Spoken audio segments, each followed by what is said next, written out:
Bien, más o menos así se divide. Este cuadrito también es del doctor Ortiz de hace muchos años, no ha cambiado en realidad, ¿no? Porque así se sistematiza mejor todos nuestros sistemas somatosensoriales.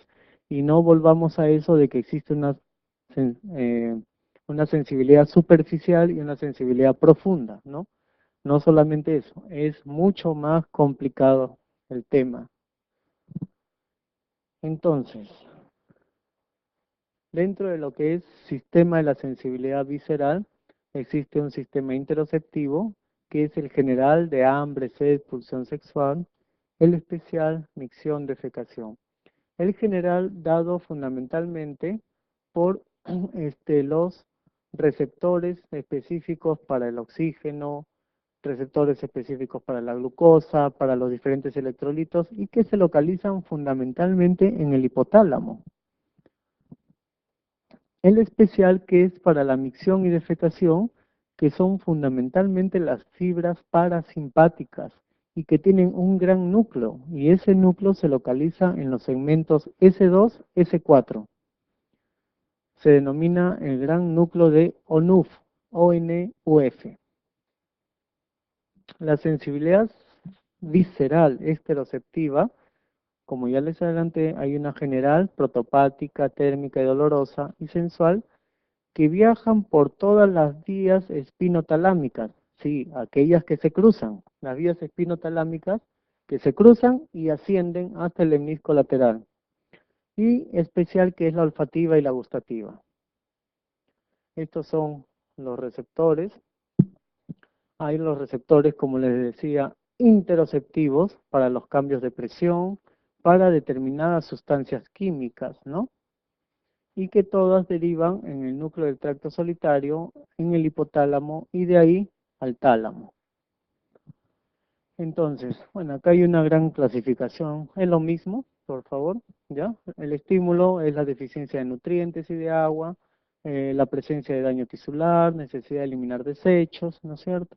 Las modalidades son el hambre, sed, senestesia, la sensación de malestar, astenia, ¿no? De represión de los órganos viscerales, ¿no? El dolor visceral mismo, una sensibilidad interoceptiva visceral, las sensaciones de defecación, de micción. Hay diferentes tipos de receptores, como verán, quimioreceptores que hay por todos lados, osmoreceptores en el hipotálamo, mecanorreceptores, ¿no? Hay las vías aferentes que están encargados por los dos sistemas que conocemos, el simpático y el núcleo del vago, que es el parasimpático, ¿no? El simpático llega al asta posterolateral de la médula, vía sensitiva visceral ascendente, y el del vago llega directamente al tronco cerebral, al núcleo del tracto solitario en la región dorsal del bulbo, ¿no? El hipotálamo y la amígdala, a nivel del lóbulo temporal, ¿no? Y las áreas receptivas, fíjense ahí, el paleocórtex límbico, para hipocampo y lo que les mencionaba, la ínsula, ¿no? Todos ellos son el nivel cortical de recepción de toda la información, ¿no? Estoy hablando mucho, tengo sed. Ya son las 5 de la tarde, no he almorzado, tengo hambre. Todo eso se procesa a nivel cortical en estas zonas, ¿no? Es decir, le da la naturaleza consciente al problema. Como recordarán acá, el núcleo, perdón, en el sistema nervioso hay el sistema simpático, ¿sí? Y recoge la información. Fundamentalmente el sistema simpático recoge la información nociceptiva del dolor, ¿no? Y todas esas sensaciones de represión, ¿no? Son recogidas por el sistema parasimpático. No son antagónicos de ninguna manera. Y eso es lo que nos acostumbraron a decir, ¿no? La pupila se dilata, midriasis, la pupila se contrae, miosis, simpático o parasimpático. No, no es así, no son antagónicos, trabajan a la par. Por eso se denomina un sistema simpático y un sistema parasimpático, ¿no? ¿Está bien? Y las vías, ya no los quiero complicar la vida, viajan más o menos así por la cadena ganglionar lateral, ¿no? Y el núcleo dorsal, la raíz del núcleo dorsal y ascienden junto con nuestras fibras espinotalámicas hasta llegar acá, que es el sistema visceral a nivel de la ínsula. Fibras sensitivas viscerales, vías ascendentes de los impulsos simpáticos y parasimpáticos. Las fibras sensitivas viscerales predominan en las vías simpáticas. La información no nociceptiva del dolor se transmite por nuestros nervios simpáticos, dolor cardíaco, dolor de pulmón, dolor de pleura, dolor intestinal. La mayoría de fibras son poco mielinizadas o amielínicas, de conducción lenta. Y la información proviene de receptores fisiológicos, viajan preferentemente por nervios parasimpáticos. Acá vean la complejidad, ¿no? Más bonito. El sistema parasimpático en azul y el rojito el sistema simpático, ¿no? Para que vean todo lo complejo que son nuestros órganos. Mucho más complejo que nuestro sistema somatosensorial inclusive. Externo. Ahora, más o menos de las vísceras, de los vasos sanguíneos, viajan por acá, se van al ganglio de la raíz dorsal, suben hasta la médula, ¿no? Y bueno, ahí hay neuronas intercalares, etcétera. Que coordinan, por así decirlo, con las vías motoras viscerales, ¿no? Hacia las vísceras, tal o cual cosa. Para complicarles la vida, ¿no? Todas estas fibras, acá está la médula, el ganglio de la raíz dorsal, la cadena ganglionar, ¿sí? Simpática, y cómo es su interrelación inclusive con las vías sensoriales o somatosensoriales espinotalámicas. Más complejo todavía, pero este es a nivel del sacro, donde está el núcleo de Anuf, que lleva la sensibilidad tanto de la vejiga, del útero, de los órganos pélvicos, ¿no? Y acá del corazón hacia el bulbo. Eso les traigo para que vean nada más que si les parece difícil todo esto, ya imagínense. Nosotros en neurociencia nos guiamos siempre de un libro donde está todo esto. Si alguien está aficionado a la neurología, no porque a la neurociencia, porque neurología es más fácil que neurociencia, ¿no? Si alguien es aficionado, el libro se llama de Haines, Haynes, ¿no? Haines, ¿no? Es un libro maravilloso y el que mejor sistematiza todo lo que es neuroanatomía, neurología funcional, ¿no? O perdón, neuroanatomía funcional, ¿no? Ahí sistematiza mejor. Todos esos gráficos son de ahí. Bien. Esto es para nada más ver cómo está distribuido. Miren, ¿saben lo que es esto? Ese es el núcleo del décimo par. Nada más. Y cómo está distribuido cada una de las zonas y sus fibras en el núcleo del décimo par. No los voy a hostigar más, pues, ¿no? Fíjense acá. Tampoco. Todas esas figuritas ya las tienen. Si quieren ahora agarran su lupa y van viendo una por una, ¿no? Para que conozcan más un poco de lo que es neurociencia. No nos enseñan, ¿no es cierto?, en la universidad, ¿no? Pero bueno, esto es todo, son 6 meses, no, ¿cuánto es? Son 2 meses de la maestría, uno para el sistema somático y el otro para el sistema visceral, nada más, imagínense. Bien, yo he hecho maestría y doctorado en neurociencias. Y bueno, esta es la laminación de Rexe, ¿no? Y un poco para referirnos al dolor referido. Así como nuestros sistemas viscerales van hacia las cadenas ganglionares simpáticas y hacia la médula por el ganglio de la raíz dorsal, el dolor referido sucede cuando estos sistemas viscerales están ligados a nuestros sistemas sensoriales espinotalámicos y ocurre no la irradiación del dolor, porque no es así, sino que las vías nerviosas se juntan, se interconectan y nos dan el dolor referido.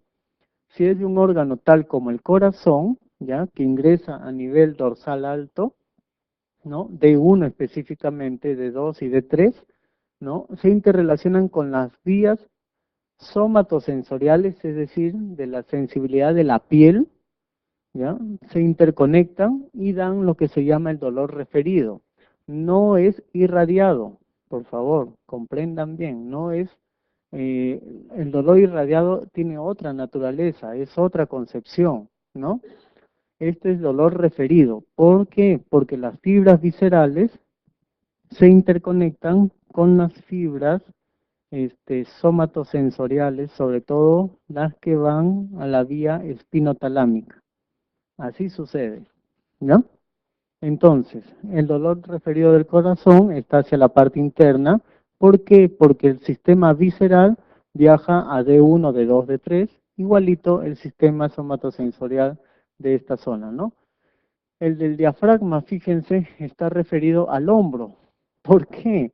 Porque las vías nociceptivas del diafragma van a C4, C5 y el hombro es C5, justamente, ¿no? Se interrelacionan del esófago a este nivel, del estómago, de la vesícula y vía biliar, del riñón.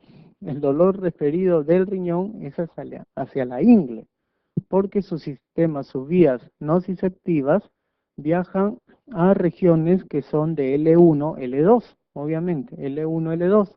Y L1, L2 no está acá. Acá están las vías o los dermatomas dorsales. L1, L2 está a nivel superior en la región inguinal, ¿no? Los pacientes siempre dicen, me duele acá, me duele el riñón. Mentira, pues, el riñón nunca duele ahí. Si alguien ha tenido lo que se llama un cólico renal o lo que se llama un dolor por algún tipo de infección renal, nunca lo refiere acá, lo refiere hacia acá. Se llama dolor referido. Bien. Uy, le complicamos las cosas. De acá todas estas fibras suben y ascienden, ¿no? Como les decía, a las regiones del tálamo y a las regiones de la ínsula, ¿vean? ¿Ya? En rojo están las fibras nociceptivas, viscerales, como es esa interrelación, ¿vean? Y en azul todas las vías espinotalámicas, ¿ven? ¿Está bien?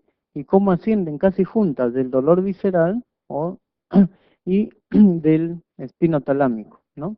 Ascienden, ascienden. La diferencia es que a nivel cortical, unas van hacia la ínsula y las otras de espinotalámico van hacia la región parietal, ¿sí? Y acá también. Y bueno, acá vemos los dos grandes tronquitos que hay de la sensibilidad somatosensorial. Recordemos que las vías ingresan por el asta dorsal eh, de la médula y de ahí todo lo que es el tacto burdo, el dolor, la temperatura, se cruzan hacia los tractos espinotalámicos y vean cómo asciende, ¿ven? Y las otras que son de las vías propioceptiva, epicrítica, van al mismo nivel por medio de los fascículos gracilis y cuneatos, fascículos de Gol y de Burdach, ¿ya? Ascienden a los núcleos de Gol y de Burdach, donde está la segunda neurona somatosensorial, y de ahí se cruzan, fíjense cómo se cruzan, al lemnisco medio. Del lemnisco medio asciende la protuberancia al mesencéfalo y forma lo que antes se denominaba el cuerpo trapezoide, ¿no? El cuerpo trapezoide, y de ahí se junta la vía espinotalámica y juntitos van de la manito hasta el núcleo ventrolateral del tálamo, y de ahí vía cápsula interna hacia la corteza parietal. ¿Está bien? Bien, bueno, para aburrirlos más. Sistema de la sensibilidad visceral estereoceptiva, ¿no? La general, naturaleza del estímulo, condiciones externas, etcétera, lo que ya les he mencionado, ¿no? Tenemos un montón de tipos de receptores, viajan por el lazo espinotalámico, lo que ya les he dicho, al paleocorte límbico, la corteza insular posterior y parietal, fundamentalmente parietal, ¿no? Este es el núcleo, ¿no? Para que vean, nada más lo refiero, porque las cositas son complejas, ¿no? Y de la cara también viajan todos los tipos de fibra somatosensoriales del rostro, pero a donde ustedes ya conocen, ¿cómo se llama? El núcleo del trigémino. Y el núcleo del trigémino, ¿ya? Va desde el mesencéfalo hasta el bulbo, pasando por la protuberancia y llega hasta los segmentos superiores C2, C1, C2, C3 de la médula. Así como existe un sistema sensorial ascendente, aferente, existe un sistema sensorial eferente o descendente. ¿Eso es para hacernos dormir más o qué? ¿Cómo es? Ay, hijo. Es que el cerebro es complejo, pues, ¿qué quieren que haga? ¿No? ¿Que lo haga fácil? No, piña, pues. No, mentira. No, el cerebro es complejo. Le estoy tratando de hacerlo más sencillo posible, ¿no? Pero el cerebro es complejo. Nadie les va a pedir que se aprendan cada uno de los núcleos y tanta cosa, ¿no? Pero sí tener la información, en este caso, de que hay un sistema sensorial eferente que regula a cada nivel, mesencéfalo, protuberancia, médula, la transmisión de la información. Si no tuviéramos este sistema sensorial eferente, nuestra corteza cerebral estaría procesando constantemente cada sensación que tenemos. Por ejemplo, que se me enfríe el dedo gordo del pie, o que se me pone caliente mi nariz, o que la rodilla está chueca, ¿no? Todo eso sería constantemente procesado. Por ejemplo, ustedes están bien sentaditos ahí y en este momento me van a decir cuál es la posición de su rodilla derecha. Un instante antes, ni cuenta se habían dado, ni les interesaba para nada. Pero una vez que se los digo, ya la corteza cerebral inhibe estos impulsos eferentes para que la información suba y llegue, ¿no? Así funciona el sistema nervioso. No los quiero aburrir tampoco. El sistema olfatorio o olfativo, sus receptores se encuentran acá, en la región olfatoria de la nasofaringe, ¿no? En la parte superior. Dicho sea de paso, y para agregar, acá en esta zona olfatoria existen casi los únicos y exclusivos neuroblastos que nos quedan, ¿no? En ninguna otra parte del sistema nervioso, salvo en regiones periventriculares, existen neuroblastos. Acá sí existen, por lo tanto, estos receptores sensoriales para la olfacción se pueden reproducir, ¿no? Bien, acá para que vean las terminaciones, llegan las sustancias odoríferas, ¿no? Llegan al botón olfatorio y el estímulo se transmite, cruzan la capa del etmoides, ¿no? Esta es la forma como hacen, si son acuciosos, si quieren ver bien, todo funciona como todo nuestro sistema, como todo lo que es en neurología, todo funciona por medio del calcio, ¿no? No les voy a repetir, una microfotografía del epitelio olfatorio, ¿no?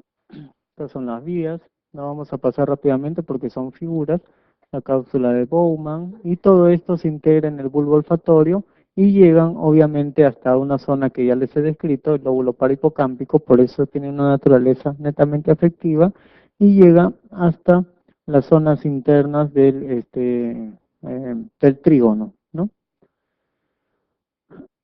El bulbo olfatorio tiene la cintilla olfatoria, tiene 5 capas que las tienen ahí, ¿no? Todas estas son las células que interconectan. Hay unas vías olfatorias centrales y para recordar solamente el bulbo olfatorio y las vías olfatorias como llegan a la corteza temporal fundamentalmente y algunas otras se decusan para que la sensación de olfacción sea a ambos lados de la corteza olfatoria, la corteza entorrinal, la corteza piriforme. El sistema gustativo más o menos también similar. Hay el sabor dulce en la parte anterior, el salado lateral, el ácido en la parte posterior y el amargo en la parte dorsal o más posterior, ¿no? Eh, Se encuentran las papilas de diferentes tipos, las foliáceas, las fungiformes, las circunvaladas, que cada una lleva algún tipo de información, Y en los botones gustativos, los receptores se encuentran dentro, al fondo de los botones gustativos, ¿no? Y esta es la conformación. Mandan los impulsos nerviosos para cada tipo de sabor, el sabor dulce, el salado, el ácido, el amargo, diferentes tipos de amargo, y el unami. Todavía no sé lo que es unami, pero tiene que ver con comida china, creo, ¿no? Bueno, las vías gustativas que van fundamentalmente al tronco, al fascículo del núcleo, del tracto solitario, ¿no? Y su núcleo, a nivel del bulbo, en la parte dorsal. Y esta es la conformación, vean, para que vean qué bonito se ve. Son vías que ascienden y, como les decía, llegan a las regiones del tálamo, las regiones laterales del tálamo, y de ahí hasta el opérculo parietal, ¿no? En esta representación, fíjense, hacia el opérculo parietal. Esto es lo que les decía anteriormente. ¿Y cómo se distribuyen? Los 2 tercios anteriores por el séptimo, el tercio posterior por el noveno, ¿no? Y siguiendo, hay dos sistemas que viajan por o dos tipos de sensibilidad que viajan por el sistema dorsal lemnisco lateral, la propioceptiva general y la estereoceptiva general. La propioceptiva en relación a la sinestesia. ¿Qué es sinestesia? Se refiere a todo lo que es movimiento, tanto la velocidad de movimiento como la posición. Y la estereoceptiva general al tacto epicrítico, el discriminativo, el fino, ¿no? Y viaja, obviamente, por el sistema dorsal lemnisco-medial. Creo que es la 4ª vez que se lo repito. Hay un sistema propioceptivo especial que se denomina vestibular, y que surge de estas dos estructuras, unas que son de la mancha negra, ¿no? En el utrículo y el sáculo, y las otras en los conductos semicirculares. El utrículo y el sáculo nos da las sensaciones horizontales, o sea, la velocidad lineal, ¿no? Hacia adelante, hacia atrás, y si estamos en un ascensor hacia arriba, y los sistemas, en los conductos semicirculares, la aceleración angular, ¿no? Los movimientos de la cabeza, pero desde el punto de vista angular. Todo esto se integra a nivel de estos núcleos, que son 4 y que se encuentran en la protuberancia. Esos 4 núcleos son los núcleos vestibulares. Y como verán acá, algunos tienen fibras que van hacia el cerebelo, otras que van hacia la parte inferior, para regular todos los movimientos y percibir todas las sensaciones, regular todos los movimientos en relación a cada una de las sensaciones de movimiento que tiene la cabeza. Acá fíjense la interrelación con el cerebelo, y aquí están los 4 núcleos y su interrelación fundamentalmente con esto. ¿Y esto cómo se llama? El vermis, ¿no?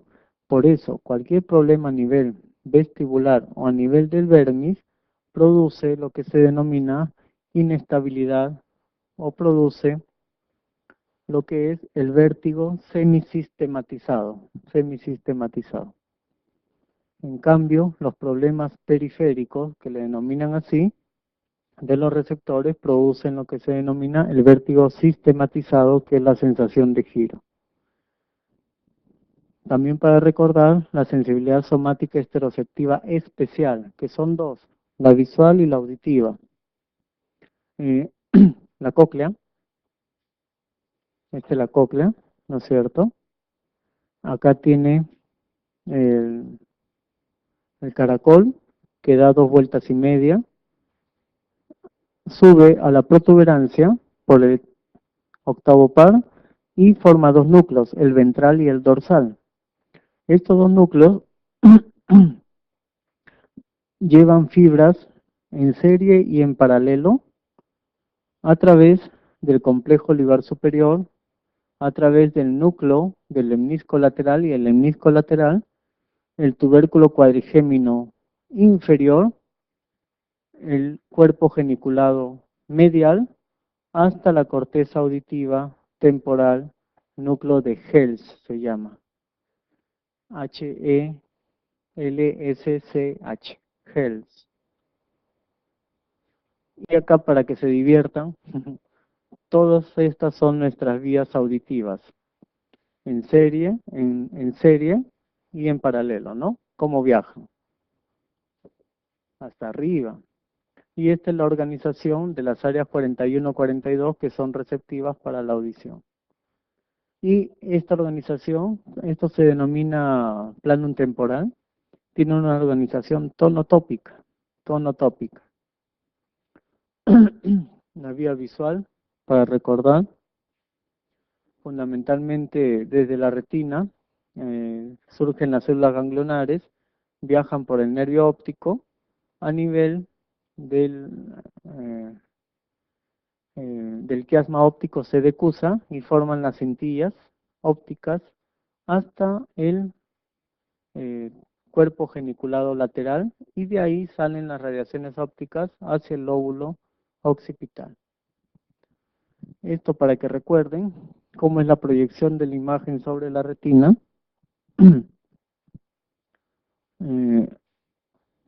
Los ojos. Este es el campo visual.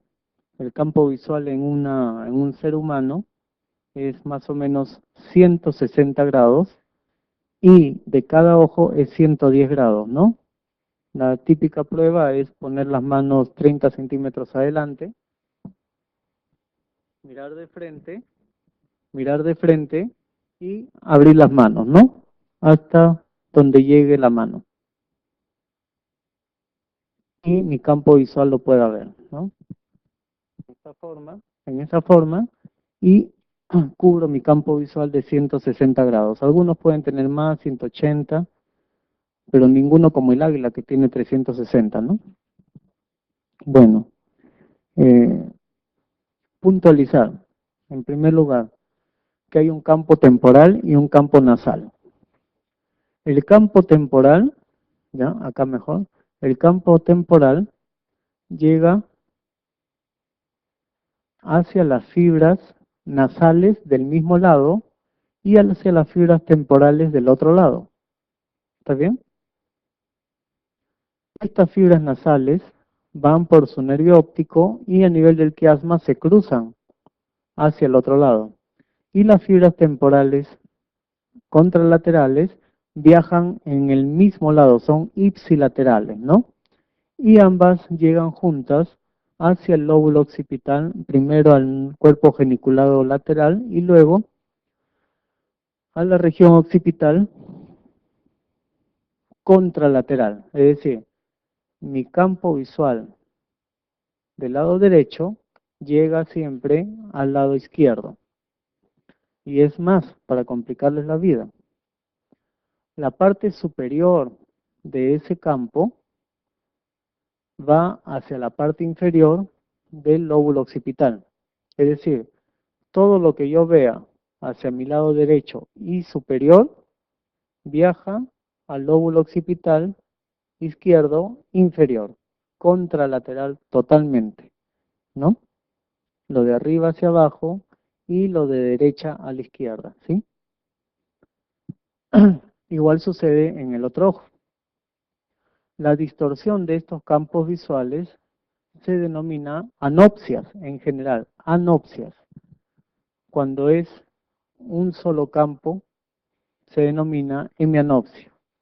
O cuando es la mitad de un campo es hemianopsia, y cuando es un segmento o un cuadrante, se denomina cuadrantanopsia. Cuadrantanopsia, ¿no?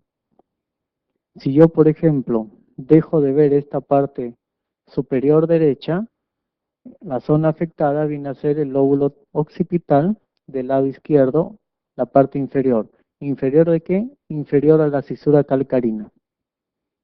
Bien, la arquitectura de la corteza visual primaria, también todo esto es complejo, y lo que quiero denotar son las amplias relaciones que tiene este lóbulo occipital con la circunvolución angular para el movimiento, ¿no?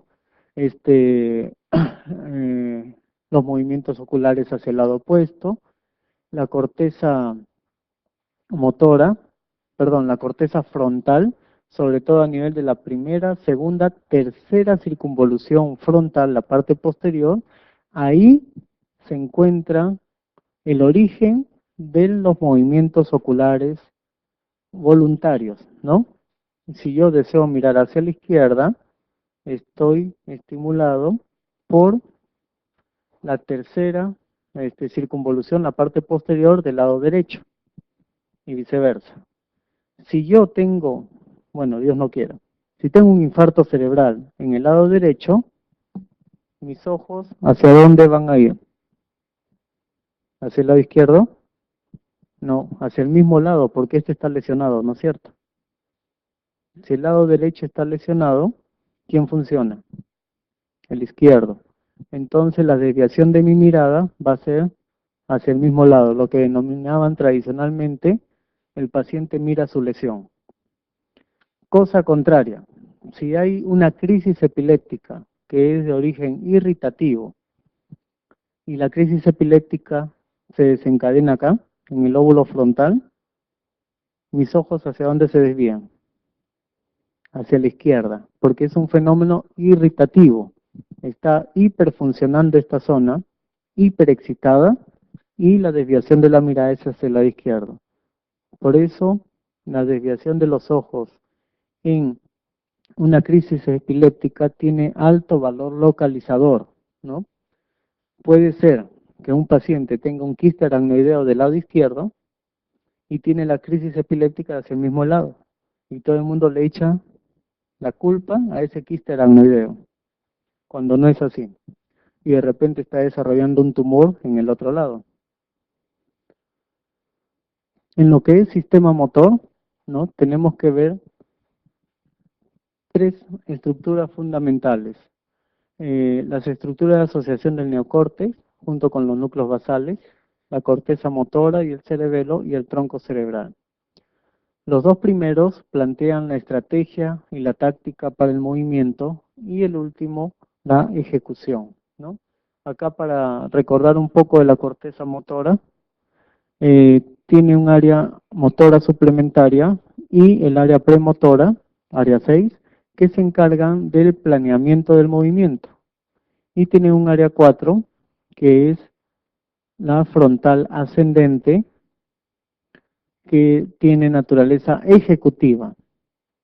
Y obviamente relacionado con las zonas parietales. ¿Por qué? Porque las zonas parietales nos tienen que dar la información suficiente y necesaria para realizar tal o cual movimiento.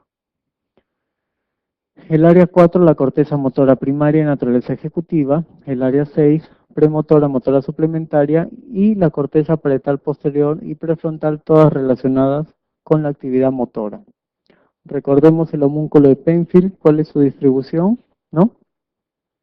A nivel medial está la pierna, está el pie, y más abajo las zonas esfinterianas, el tronco, a nivel bastante alto, el brazo, la mano, fíjense esa distribución, y obviamente la cara y la lengua más abajo. Cada componente del sistema motor contiene mapas somatotópicos de todo el cuerpo, en cada segmento, no solamente a nivel de la corteza, sino también a nivel de la cápsula interna, las radiaciones ópticas, el mesencéfalo, las astas anteriores, ¿no? Esta es la interrelación que surge entre los diferentes niveles motores, y estos son experimentos realizados con tomografía por emisión de positrones, en el cual un paciente lo único que hace es mover repetitivamente el dedo, solamente una ejecución del movimiento. Ahora hace un movimiento más complejo en el cual mueve los dedos en forma armónica, y acá el paciente o la persona solamente está pensando en hacer el movimiento, no está ejecutando nada. Área motora suplementaria y área premotora. Igual acá, ¿no? La corteza motora, realiza un movimiento estático, digamos un movimiento repetitivo, ¿no? Realizo una secuencia de movimientos y solamente pienso en el movimiento. Existen los núcleos basales, y los núcleos basales, que ya les he descrito la anatomía, ¿no? Se encargan de que el movimiento sea adecuado, sea preciso. ¿Quiénes intervienen? El núcleo lenticular, el tálamo, obviamente, las partes subtalámicas y la sustancia negra. Ustedes ya saben que cualquier defecto en estos niveles puede producir el famoso temblor. Y una expresión máxima de eso es la enfermedad de Parkinson, cuando se comienzan a perder las neuronas a nivel de la sustancia negra que se encuentra en mesencéfalo. Esto lo pasamos solamente para que lo lean, nada más, ¿no? Esta es la distribución de las neuronas piramidales en general que van a formar el tracto córtico espinal. Y vemos que el sistema piramidal viaja por el cordón lateral. Recuerden muy bien eso. Junto a este tracto córtico espinal está el tracto rubroespinal, que se denomina la vía no piramidal y que parte del núcleo rojo. Y tiene especial importancia en los movimientos de flexión de los brazos, fundamentalmente. Es algo así como un adyuvante de estas vías córtico-espinales. Luego están las diferentes vías que se denominan ventromediales, tecto espinal, que parte de la protuberancia de los núcleos del techo, vestíbulo espinal, obviamente nace de los núcleos vestibulares, retículo espinal, también de la protuberancia, ¿no? Y retículo espinal medular, de la sustancia reticular, ¿no? Todos estos núcleos lo que hacen y su función es los movimientos o la actividad no piramidal. ¿Cuál? Si yo muevo un brazo, lo flexiono o lo extiendo, automáticamente se deben contraer los músculos dorsales. Es decir, nos sirven para el buen control de la postura en general. De la postura. Todos estos se llaman tractos no piramidales. No se denominan extrapiramidales, se llaman no piramidales. Y acá está la distribución, ¿no? La corteza motora, hay el tracto, las vías laterales, núcleo rojo, la sustancia reticular, la gran vía córtico-espinal, ¿no? Y los otros núcleos que ya les mencioné. Aquí está para que lo recuerden. Y acá el origen de cada uno de ellos, ¿no? El origen de cada uno de ellos. ¿Está bien? Núcleo rojo, rubro espinal, el tubérculo cuadrigémino superior, la vía tectoespinal, la formación reticular, las vías reticuloespinales y los núcleos vestibulares, las vías vestíbuloespinales, ¿no? Me mareo, me voy a caer. Automáticamente actúa nuestro sistema no piramidal para evitar la caída, ¿no? O si no, estoy durmiendo y me volteo en la cama y me voy a caer. Automáticamente actúa la vía retículo espinal, ¿no? Automáticamente. ¿Está bien? Ahora, si ustedes lanzan un gato, ¿cómo cae? Parado, ¿no? Muy bien, pero ustedes le lesionan al gato, esta vía tectoespinal y la retículo espinal, lo lanzan y cae como papa, como sea cae. Bien, recordemos la vía córtico-espinal, cómo forma la corona radiada, gira 90 grados, va por la cápsula interna del brazo posterior, vuelve a girar 90 grados y va por el mesencéfalo, formando las vías corticoespinales, descienden y el 85% se decusa hacia el otro lado. A cada nivel salen las vías motoras de cada par craneal, ¿sí? Acá está para que diferencien la vía córtico-espinal, que va hacia acá, y la vía rubroespinal, ¿ven? Las vías tectoespinales, vestíbulo espinal, obviamente. Y la distribución a nivel de la médula. Bueno, tienen un montón de dibujos para divertirse, ¿eh? Y si quieren lo colorean, ¿no? La organización somatotópica que tiene a cada nivel y lo fundamental para la parte clínica. Sabemos que cuando hay una lesión cerebral, cualquiera sea su naturaleza, y el paciente entra en coma, que lo vamos a ver en la siguiente clase, ¿sí?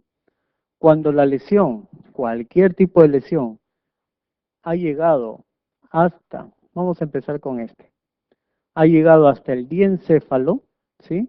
El núcleo rojo todavía está funcionando y al estimular al paciente por medio del dolor o a veces por la voz, ¿no?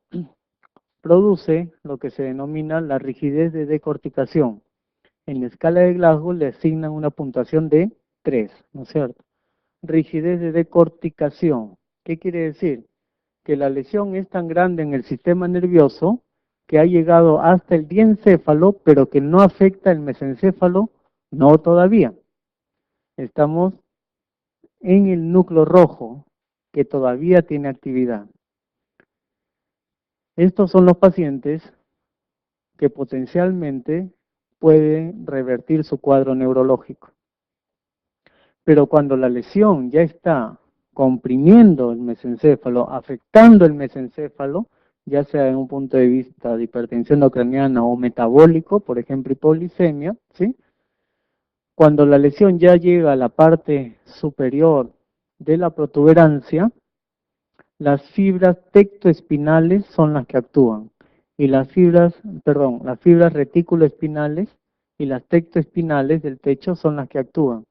¿Y cómo actúan? Produciendo la rigidez de descerebración, puntuación en la escala de Glasgow de 2. ¿Ya? Está bien. Esto es la gran diferencia clínica que nos sirve mucho. ¿Por qué? Porque este paciente es mucho más recuperable que este paciente. ¿Está bien? Porque la lesión ha descendido, en este caso hasta el diencéfalo y en este otro hasta el mesencéfalo. Bien. Más o menos para que vean la vía piramidal, cómo se distribuye, algunos conceptos, ¿no? La vía piramidal tiene 1.000.000 de axones, un milloncito no es nada, para los 100.000 millones que hay, ¿no? Cada nervio óptico tiene 1.000.000 de axones, imagínense ya, ¿ven?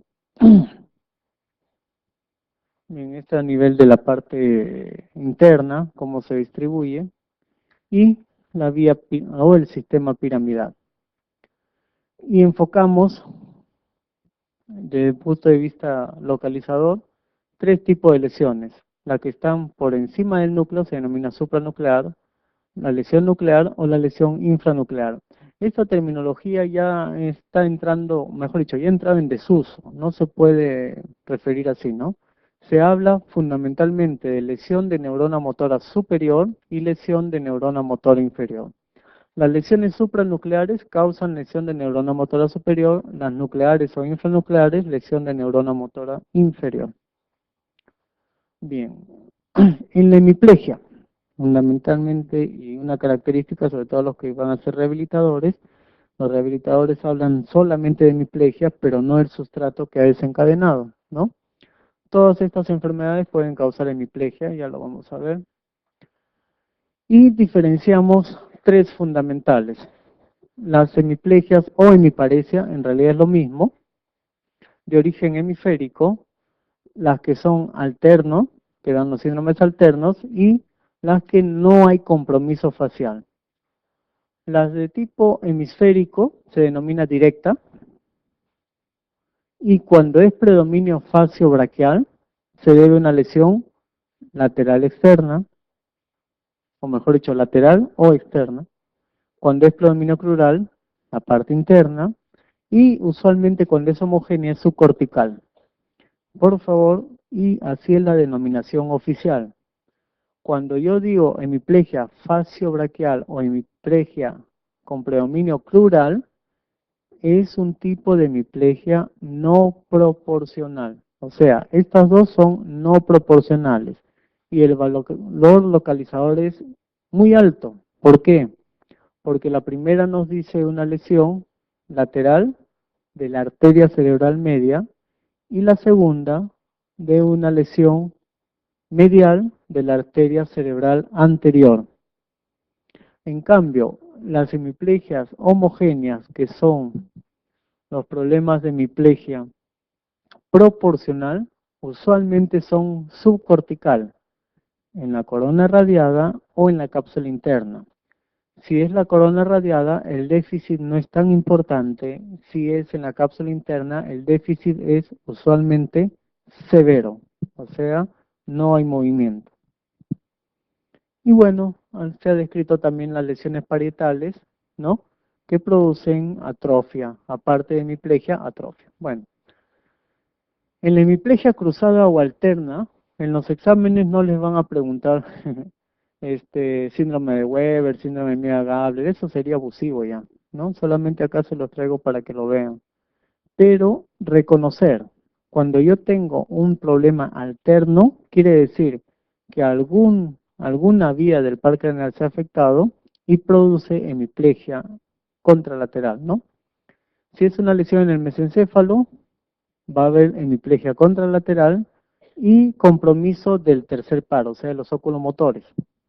Si es en la protuberancia, el compromiso es hemiplegia contralateral y compromiso del sexto y séptimo, es decir, oftalmoparesia externa con parálisis facial. Y si es en el bulbo, el problema va a ser, aparte de un problema de hemiplegia, compromiso de el hipogloso. Va a producir disartria. Ahora, si hay hemiplegia pero no hay ninguna alteración facial, se denomina hemiplegia sin compromiso de cara, es una lesión de médula. Uno de ellos es el síndrome de Brown-Sequard, que lo vamos a ver en su momento. Esta figurita siempre hay que quedarles eternamente agradecido a Néter, porque nos proporciona una información valiosísima, sobre todo cuando comenzamos a estudiar, ¿no? La cerebral media se divide en dos ramas, la superior y la inferior. Cuando tengo una lesión de toda la cerebral media tipo ateromatosa, ocasiona este tipo de lesión extenso en la parte dorsolateral, frontal, parietal y temporal, nunca occipital, ¿sí? Si yo tengo una lesión en el tronco de la cerebral media, pero que no me afecta el tronco, sino las arterias penetrantes, como ven ahí, por ateromatosis, ocasiona una lesión subcortical. Cuando yo tengo un émbolo que ha partido ya sea del origen de la cerebral media, de la carótida o del corazón y se queda acá en la bifurcación, produce una lesión, fíjense, en nuestro recordado lóbulo de la ínsula. Pero si este émbolo migra hacia la división superior, produce una lesión frontoparietal y si es a la división inferior, temporal, netamente, ¿no? Si estamos, todas producen hemiplegia y todas producen hemiplegia severa contralateral cuando es el daño del tronco mismo, pero cuando es el daño de una de las ramas produce un predominio facio-braquial. Cuando la lesión es izquierda, en la división superior produce afasia de Broca y en la división inferior afasia de Wernicke. El paciente no comprende nada. Muy por el contrario, cuando es una lesión del territorio de la cerebral anterior, como ven acá, ¿no? Ya puede ser en el origen o a nivel distal, produce una lesión medial caracterizado por una hemiplegia contralateral, pero con predominio crural. Se compromete la pierna, la cadera, el pie y el hombro. Acá para que recuerden, un gráfico bien bonito. Cerebral media, lo que compromete, y la cerebral anterior, todo lo que causa. De más está decir que un síndrome de primera neurona, y también lo vamos a ver en lesiones medulares, un síndrome de primera neurona causa lo que se denomina una lesión de primera neurona produce el síndrome de primera neurona. Y el síndrome de primera neurona, aparte de haber el déficit motor, cualquiera que sea, produce hiperreflexia, hipertonía, pero denominado espasticidad. Espasticidad se define como aquella hipertonía con déficit motor. Lo diferenciamos de rigidez. Rigidez, hipertonía sin déficit motor, como sucede en enfermedad de Parkinson. Y una característica fundamental, que es el signo de Babinski. Si yo tengo un paciente con algún tipo de lesión y hay signo de Babinski, me dice que exclusivamente es una lesión de primera neurona motora. Si no lo hay, no me dice lo contrario, por si acaso. Signo de Babinski quiere decir lesión de primera neurona motora. Punto. Nada más. Cada vez que se haya. Descrito en 1896 por Joseph Babinski en la Academia Francesa, en un célebre artículo de tan solo una hoja con 28 líneas. Así lo describió. El famoso signo que lleva su nombre, ¿no? Claro que al principio no tenía su nombre, pero después se lo pusieron en honor a él. Los historiadores dicen que Joseph Babinski nació en el Perú.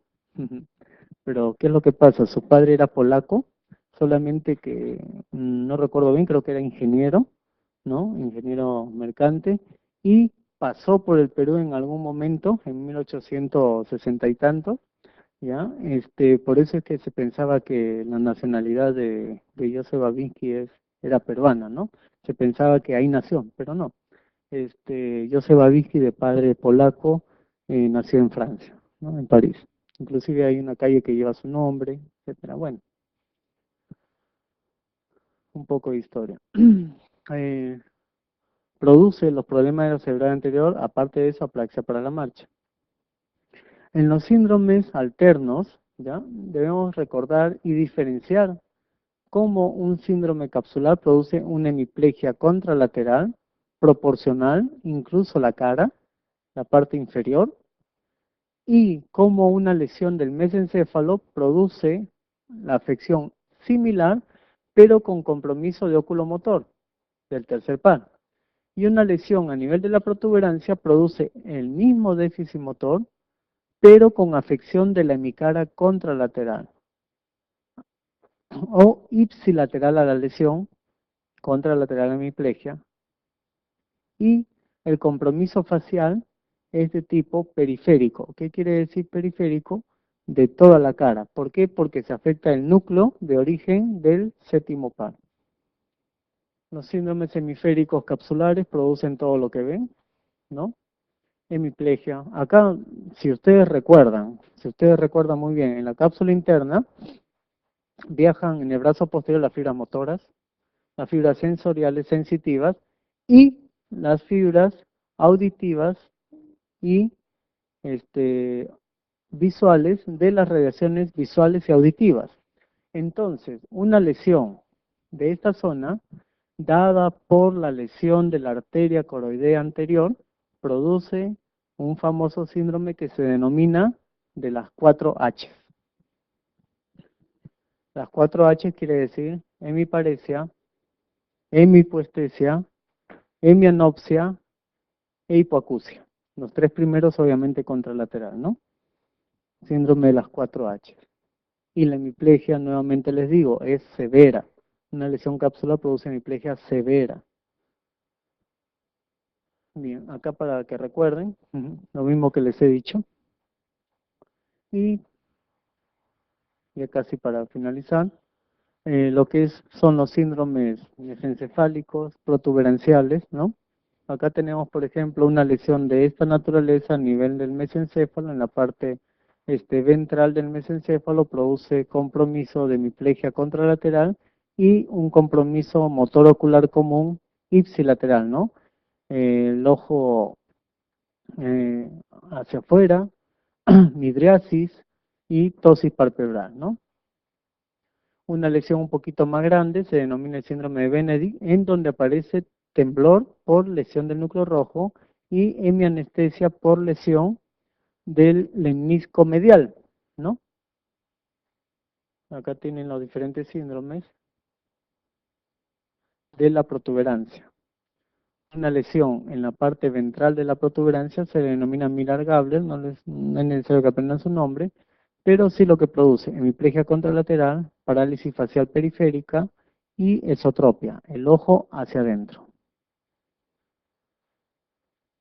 Una lesión un poquito más grande, pero a nivel del bulbo, produce igual hemiplegia y produce hipoestesia contralateral para el dolor y la temperatura, produce un cuadro cerebeloso, nistagmus, hipoestesia facial del mismo lado por afección del trigémino, el síndrome de Horner, ¿no?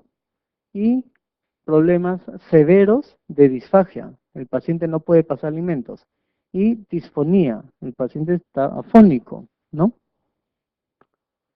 Bueno, su nombre, si a los que quieren memorizarlo, Babinski-Nevos.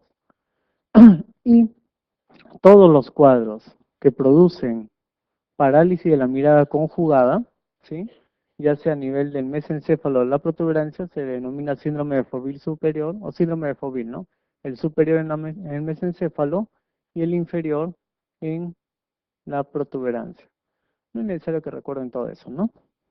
Esto sí porque es uno de los síndromes más frecuentes de bulbo y que son catastróficos, porque el paciente viene, obviamente, con un cuadro vascular en el cual hay hemiparesia, hay ataxia, hay hemipoestesia contralateral, pero el signo más resaltante, disfagia y disfonía. No puede pasar absolutamente nada, ni la saliva.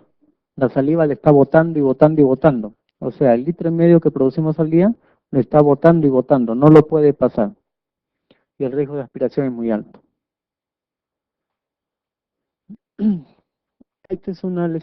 Se denomina síndrome de Wallenberg, por si acaso. Síndrome de Wallenberg, síndrome de la fosita lateral del bulbo o síndrome de la pica, arteria cerebelosa póster inferior. Y las lesiones mucho más raras, que son de la parte media de la protuberancia, produce hemiplegia, hemianestesia y disartria.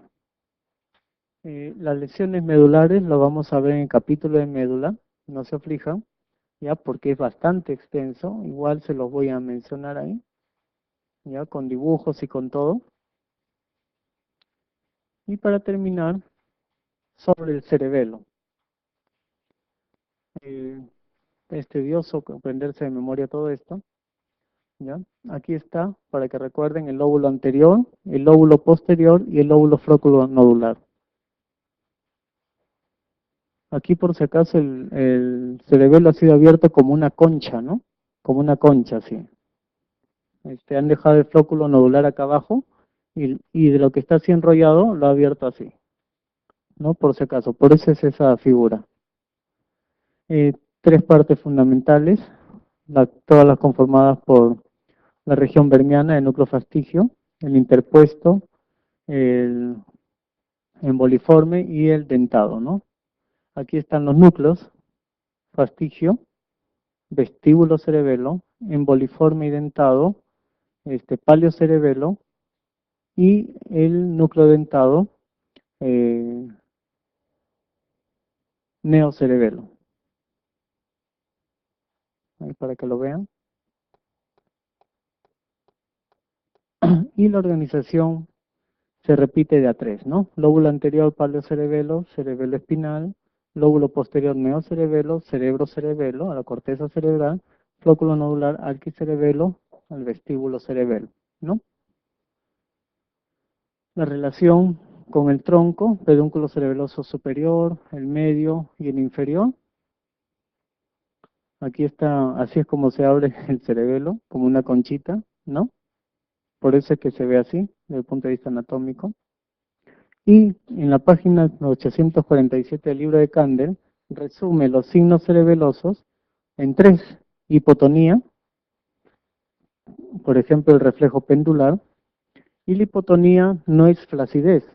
La hipotonía es una disinergia de los músculos agonistas y antagonistas. El cerebelo se encarga de la correcta coordinación agonista-antagonista. Cuando hay daño de cerebelo se pierde eso y se le denomina hipotonía cerebelosa. La ataxia, que ya sea axial, Uno de ellos es la ataxia para la marcha, el otro es la ataxia axial pura, en el cual el paciente cruza los brazos, cierra los ojos y se cae. Y la apendicular, en el cual se produce una dismetría, la discronometría, la disdiadococinesia, todo ello se denomina ataxia apendicular, y el temblor de intención, ¿no? ¿En quienes pueden ver todos estos signos y de valor semiológico muy alto? Cuando ustedes están con sus compañeros, invitando unos tragos, ¿no? Déjenlo que tome, que tome, que tome. Poco a poco van a ver la semiología cerebelosa, ¿no? Empieza con el temblor, van a agarrar la botella y comienzan a temblar. Luego tienen dismetría, ¿no? Se les cae la botella, se les cae el vaso, no coordinan bien. La voz le cambia, un habla explosiva, ¿no? Lo que se denomina la disartria cerebelosa o palabra escandida, ¿no es cierto? ¿Ya? Y bueno, al final ustedes ya ven cómo camina el borracho, ¿no? Atáxico, con inestabilidad, yéndose para acá o para allá, ¿no? El lóbulo flóculo nodular, su lesión produce alteración del equilibrio, ataxia troncal, ¿no? Un ejemplo es el meduloblastoma, ya lo vamos a ver en la clase de tumores. El espino cerebeloso, se pierde la coordinación, pero de los miembros inferiores, ¿no? El paciente, como dice ahí, es como si estuviera ebrio. También produce ataxia para la marcha, ¿sí? Camina tambaleándose. Y la prueba fundamental es la prueba talón-rodilla, ¿no? Talón a la rodilla, se desliza, talón-rodilla, talón-rodilla, ¿no? Marcha táxica, producido por el síndrome cerebro-cerebeloso, en el cual se produce ataxia y falta de coordinación fina, temblor de intención, generado por un montón de problemas. Se produce ataxia apendicular, dismetría de adococinesia, y defectos en el habla, lo que se denomina disartria escandida, que es un lenguaje explosivo. ¿Bien? Por ejemplo, al coger un vaso, que ya lo vimos, y esto lo vamos a ver en la parte de pares craneales bajos. Solamente recordarles que lean todo lo que es organización dermatotópica. Fíjense ahí, T10, T11, T12, L1, L2, por eso el riñón duele. Cuando duele, el dolor es referido a la parte inguinal. L3, L4, fíjense esa distribución, L5 y S1, la parte posterior también.